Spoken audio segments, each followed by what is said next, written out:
তুমি যদি নিজেকে একজন মেধাহীন মানুষ মনে করো এবং যদি ভাবো যে তোমাকে দিয়ে সম্ভব না, তোমার পক্ষে কোনো কিছুই অর্জন করা সম্ভব না, বিশ্ববিদ্যালয়ে চান্স পাওয়া সম্ভব না, নিজের কনফিডেন্স যদি ল থাকে, হতাশ যদি থাকো, তাহলে আজকের ভিডিওটা তোমার জন্য।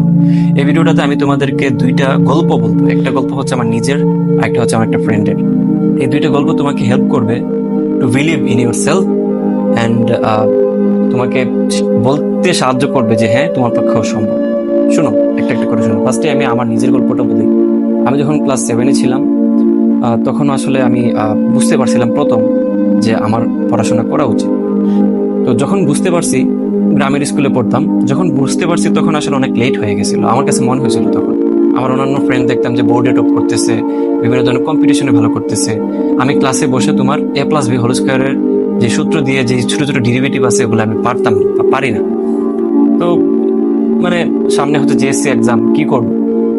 তো ওই সময় থেকে আমি আসলে নিজেকে চেনা শুরু করি যে আমি আসলে কি পারি, আমার কি পারা উচিত এবং আমার নিজে চেষ্টা করা উচিত।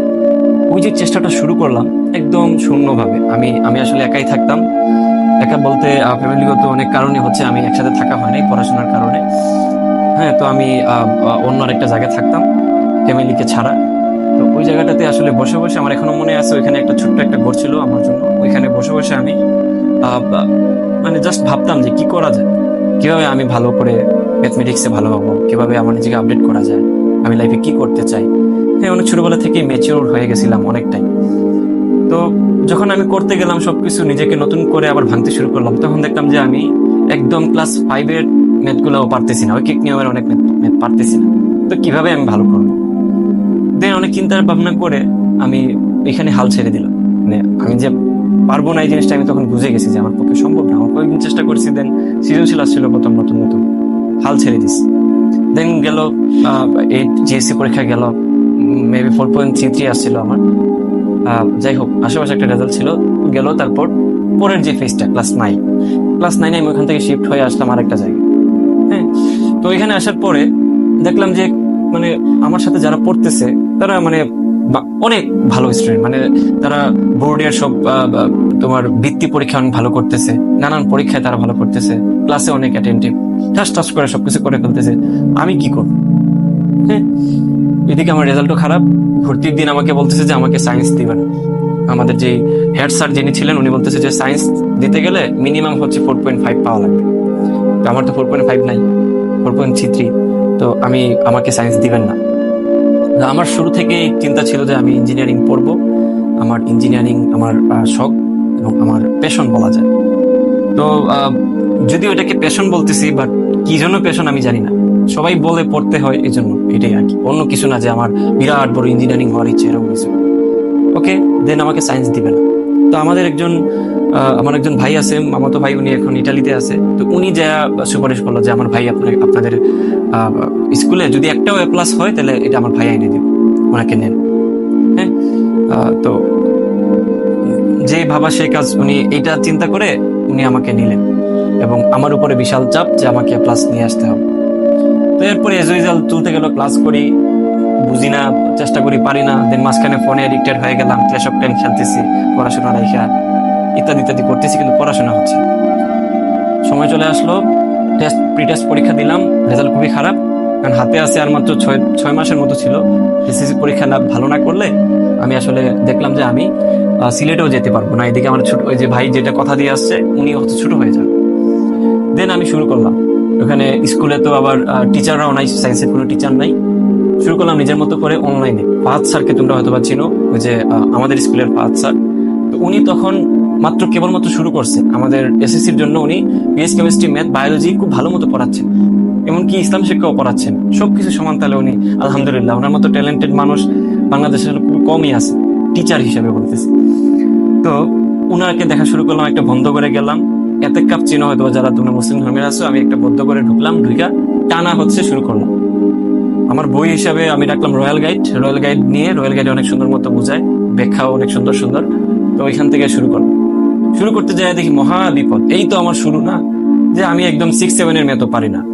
আমার ছোট ভাইকে বললাম, এই যে এখন যে পড়তেছে এখানে, আমার ছোট ভাইকে বললাম যে 6, 7, 8 এই যে শ্রেণীর আমাকে শুধুমাত্র ম্যাথের বইটা কালেক্ট করে দেয়, ওই ম্যাথের বই নিয়ে আসলো এবং আমি 6 থেকে শুরু করলাম, একদম ফার্স্ট পৃষ্ঠা থেকে 7, 8 পর্যন্ত, একদম লাস্ট পৃষ্ঠা পর্যন্ত যা যা আছে আমি পড়ে ফেলবো। যেই ভাবা সেই কাজ আমি শুরু করে দিলাম, এত পরিমাণ এনার্জি আসলো। হ্যাঁ, এটার জন্য আমি আল্লাহ তাআলার উপর অনেক শুকরিয়া যে কিরকম জেদ চলে আসলো ভিতরে আমি জানি না। হয়তো আমার যে ফ্রেন্ডরা ভালো করতেছিল তাদের প্রতি আমার একটা কি বলা যায় জেদ টাইপের মনোভাব ছিল যে ওরা পারতেছে আমাকেও পারতে হবে, লাইফে অন্যরা ভালো করতেছে আমি কেন করবো না, আমার অবস্থা তো আরো শোচনীয়, আমাকে তো ভালো করতেই হবে, ফ্যামিলির বড় ছেলে, ভালো তো করাই লাগবে, আর তো কোনো উপায় নাই পড়াশোনা ছাড়া। হ্যাঁ, তো সবকিছু চিন্তা করে আমি সত্যিকার অর্থে এনার্জি গেইন করে পড়া শুরু করলাম এবং করতে করতে করতে করতে যাই দেখলাম যে হ্যাঁ আমি 6 এর পড়া পারতেছি, 6 এর ম্যাথ গুলো করতে পারতেছি, 7 এর ম্যাথ গুলো করতে পারতেছি, 8 এর ম্যাথ গুলো করতে পারতেছি। এন্ড দেন আমি যাই এসএসসির বই হাতে নিলাম, নিয়ে দেখি যে আমি যা পড়তেছি অ্যাটলিস্ট বুঝতেছি এবং পারতেছি। এবং তারপরে তো আরেক ইতিহাস পড়লাম এ প্লাস আসলাম আমি হচ্ছে কলেজে আসার পরে ওইখানে আরো মহাবিপদ, ক্লাস হয় না, আশেপাশে অনেক ফ্রেন্ড অনেক ভালো পড়তে, ভালো কি বলা যায় রেসপন্সিবল বলা যায়, ক্লাসের মধ্যে অনেক সুন্দর সুন্দর ম্যাথ করে দেয়, টিচাররা যেই ম্যাথ দেয় ওটা করে দেয়, অনেক ভালো অনেক ব্রিলিয়েন্ট। আমি এদের সাথে কুপ আপ করতে পারতেছি না, যে সবাই ভালো আমি তো দেখি কিছুই পারতেছি না, কারণ আমি যে আমার বেসিক দুর্বল। আমি এসএসসি তে ওইটা আমি 6, 7, 8 এর ম্যাথ করতেছি, তো স্বাভাবিকভাবে বুঝতেই পারতেছি যে আমার বেসিক অনেক দুর্বলতা ছিল। দেন ওই সময়টাতে এই পেজের কাহিনী অনেকবারই বলছি, একটা মেসে ওঠা, ওইখানে রাত দিন কষ্ট করা, মেসের মানুষজন আমাকে নিয়ে ঠাট্টা করা, তারপর ওইখানে মেস ছেড়ে দেওয়া, এমসি কলেজে না যাওয়া, তারপর কোথাও চান্স না হওয়া, বুয়েটের পিলি দিয়ে আসা, চুয়েটে বসতে না পারা, তারপর সিলেট ইঞ্জিনিয়ারিং কলেজে চান্স পাওয়া, ওইখানে যাওয়া, ওইখান থেকে বসে আবার সেকেন্ড টাইমের চিন্তা করা, দেন তোমার একটা প্রসেসে যে আলহামদুলিল্লাহ এই অবস্থায় আসছি। তো একটা লম্বা কাহিনী। তো আমার প্রত্যেকটা জায়গায় কিন্তু কোনো কিছু স্মুথলি আগাই নেই আমাকে কিন্তু কোনো কিছু এমন হয় নাই যে আমি পড়তেছি ভালো রেজাল্ট আসতেছে, এক্সপেক্টেড রেজাল্ট আসতেছে, এরকম কখনোই হয় না।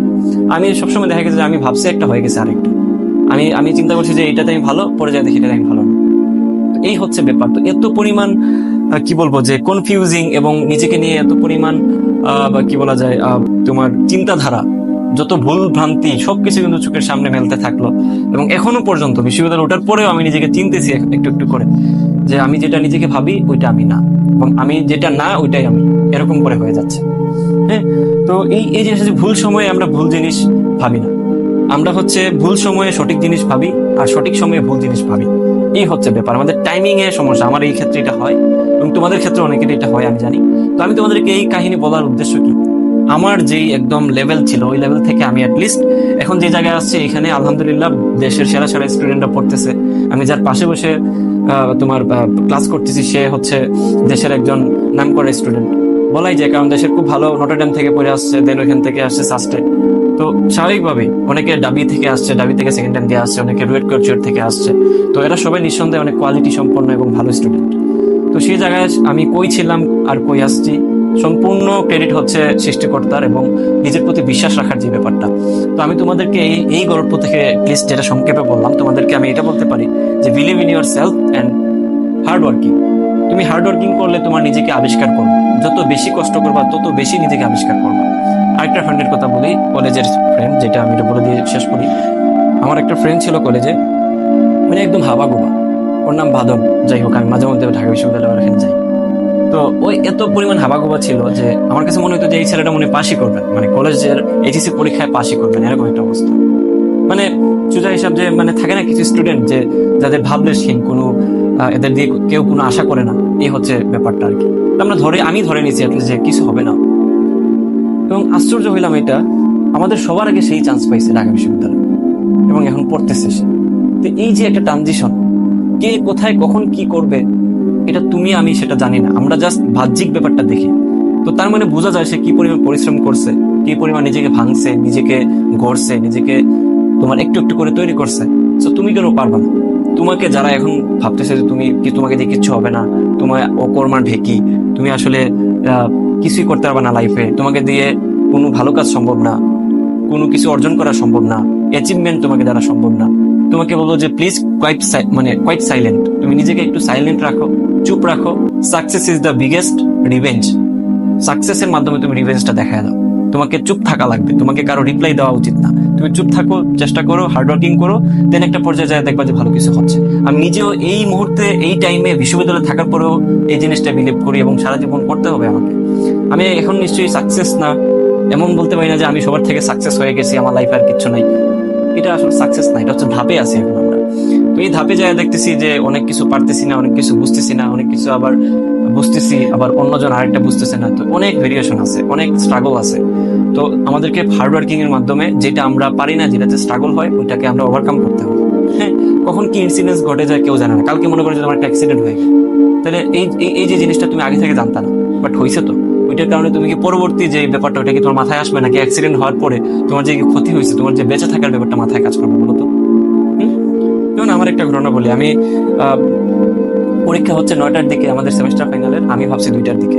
একটা অ্যাক্সিডেন্ট হয়ে গেল, আমি 2টার সময় যা দেখি পরীক্ষা শেষ, অনাকাঙ্ক্ষিত ড্রপ পড়ে গেল। আবার কিছু কিছু সাবজেক্ট আছে সারাদিন পড়াও পরীক্ষা দিছি, তাও ড্রপ চলে আসছে। তো এই যে অ্যাক্সিডেন্ট, এই জিনিসগুলো আসলে তোমাকে ইজিলি নিতে হবে। দেন কেন হচ্ছে না, কেন ভুল হচ্ছে, কেন পারতেছো না, ওইটা নিয়ে কাজ করতে হবে, দেন আবার স্টার্ট করতে হবে, রিস্টার্ট। কিন্তু ভেঙে পড়লে হবে না যে কোনো একটা জায়গায় আমার হয় নাই আমি ভেঙে পড়ি, আরেকটা ফ্রেন্ড অনেক ভালো করছে আমি পারবো না, আমি বসে থাকি, আরেকটা ফ্রেন্ড আমার থেকে কম পড়ে পারছে, ওর ক্যাপাবিলিটি বেশি, আমার নাই। এই যে একটা কম্প্যারিজন, এটা করার দরকার নাই তো। আমি বারবার বলি যে প্রত্যেক মানুষ ইন্ডিভিজুয়াল।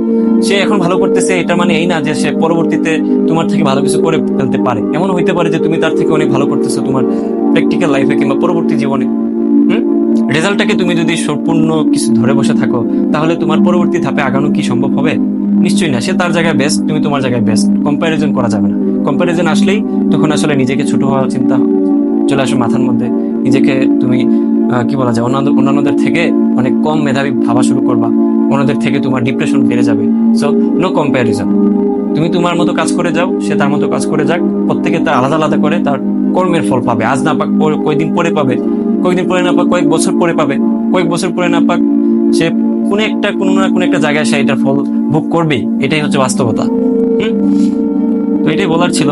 বেশি কথা বলা আসলে বা তোমাদের জন্য উচিত হবে না, যেহেতু সময় কম। তোমাদের যদি আরো কিছু জানার থাকে আমার কাছ থেকে জানার চেষ্টা করো কমেন্টের মাধ্যমে। আল্লাহ হাফেজ।